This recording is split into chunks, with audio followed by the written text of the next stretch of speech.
क्या हुआ दुआ बेटा? मॉम, शारिक का फोन आया था, वो मिलना चाह रहे हैं मुझसे, लेकिन मैं इस हालत में आपको छोड़कर नहीं जाना चाहती। दुआ क्या हो गया है तुम्हें? मेरी वजह से खुद को नजरअंदाज ना करो। ये 2 दिन की बात नहीं है कि मैं ठीक हो जाऊँ। सब कुछ नॉर्मल करने में थोड़ा सा वक्त लगेगा। अपना रूटीन खराब नहीं करो, मैं ठीक हो जाऊंगी। Are you sure? हाँ बिल्कुल। अब मेरी वजह से परेशान नहीं हो। बिल्कुल जाओ, जाके तैयार हो। लेकिन अगर आपको मेरी जरूरत पड़े तो बुला लीजिए। तो मेरे साथ ऐसा रवैया करोगी जैसे मैं बीमार हूँ, तो फिर मेरे लिए मुश्किल हो जाएगी। ठीक है, इधर आए।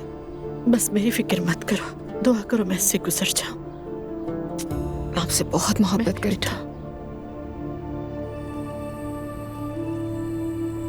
मैं सिर्फ तुमसे मोहब्बत करता हूँ और मैंने कभी तुमसे बेवफाई नहीं की। लेकिन मैंने बेवफाई कर दी है, ऐसा ही है। और वो भी कल रात को।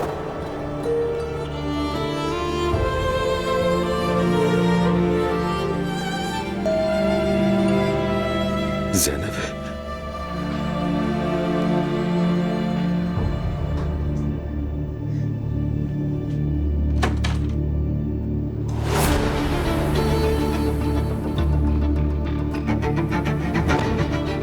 जी भाई। मुझे भाई मत कहो, तुमसे बात करने आया हूं बस।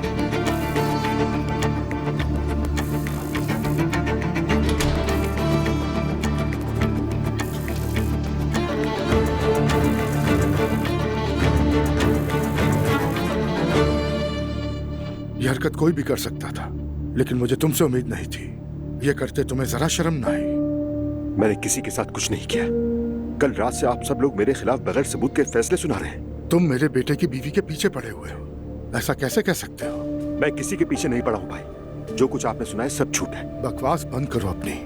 चाहे तुम अपनी तरफ से कितनी भी सफाई दे लो, लेकिन जो सच था वो रूज ने हम सबको बता दिया है। पीछे कुछ नहीं बचा। भाई देखें, कल रात घर का माहौल बहुत खराब था। सब गुस्से में थे, चीखे लड़े, लेकिन रात गुजर गई। मुझे तो लग रहा था कि रात गुजरने के बाद अब तक आप सब लोग रिलैक्स हो गए होंगे, लेकिन मैं गलत था।